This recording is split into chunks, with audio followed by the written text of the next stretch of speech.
Hi everyone, welcome back to Hope and Coffee, and I'm Hope, and here's my coffee.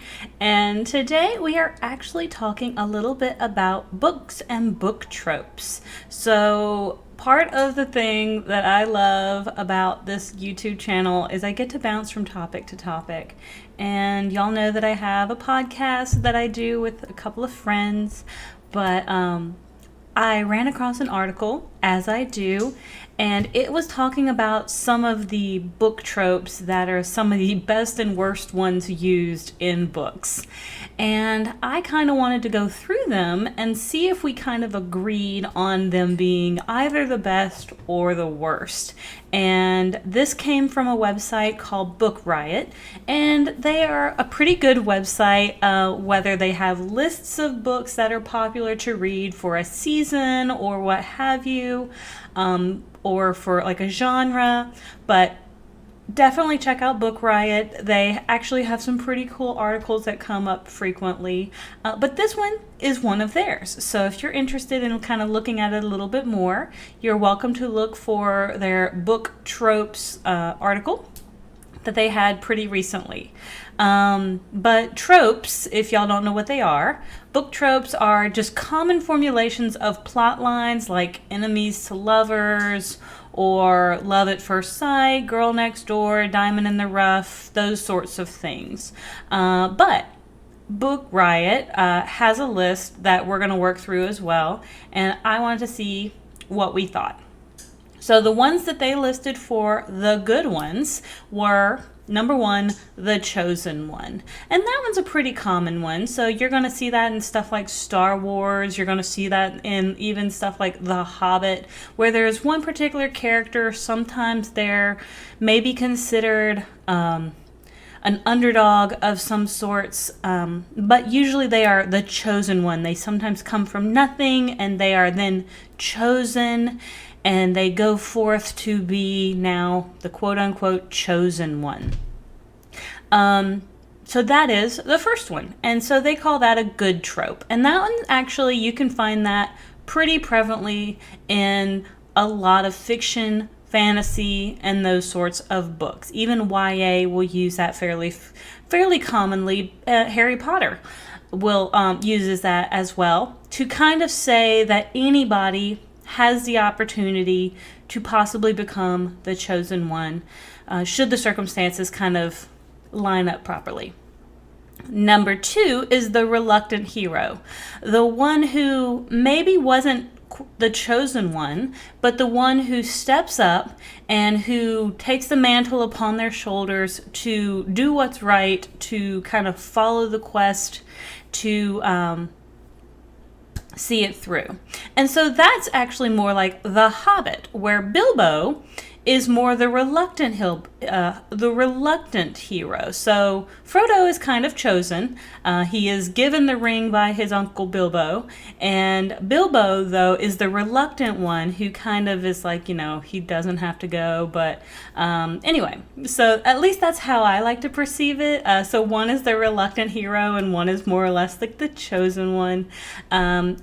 In my mind, that's how I break it down. I could be wrong, if at least in those ways of perceiving it, if y'all define them a little differently.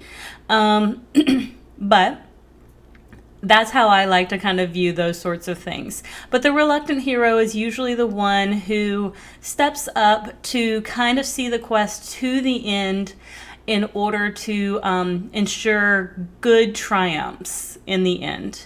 Number three is just fantastical creatures trope. So including fantastical creatures. Now, tropes don't always have to be the main overarching story. So of course you have the use of fantastical creatures is a fairly common trope in a lot of fantastical books, sci-fi books, fiction books in general, and fantastical creatures just give that extra a little flavor, a little bit of character, but it also gives the author a little bit of creativity when it comes to creating those little creatures as well.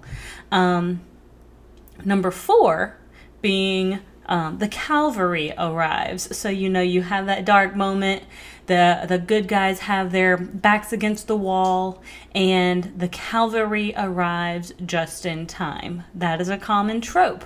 So anytime you kind of see that in a book, you're going to probably see that in a lot of westerns and in a lot of fighting books. Heck, you can see that in almost all works of literature and art. The cavalry arrives. And number 5 for good tropes is the antagonist usually being the bad guy, turns into an ally. So somewhere along the way, this guy this person who has maybe been kind of butting heads with our protagonist is somehow swayed to join forces, and now they are working together to kind of be an ally. And so that's something that is a good trope, where we can ultimately see that this person who we maybe thought was bad or we thought had bad intentions ultimately is turned into an ally. And so those are actually pretty cool. Some of the ones that Book Riot thought were some of the worst sort of tropes were actually ones like orphan hero. Okay, so that actually can define Harry Potter. Harry Potter was an orphaned hero. Okay, so he has no parents. He is kind of left alone and abandoned. So they kind of they think it's overdone for the most part. So we kind of see that sort of trope pretty frequently because we have the chosen one, but so frequently the trope of being orphaned hero is also included. So they're just saying that with the orphan hero, it's quite overdone. Number 2 is the damsel in distress.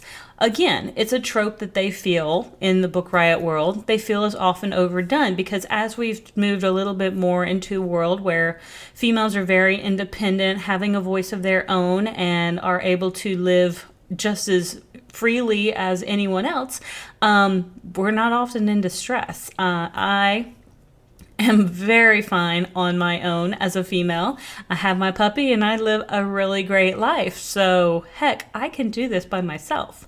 I am not in distress. I do not need a white knight. However, if you want to come be my friend and help me kick some butt, thanks. So I agree with them on damsel in distress being a bit overdone.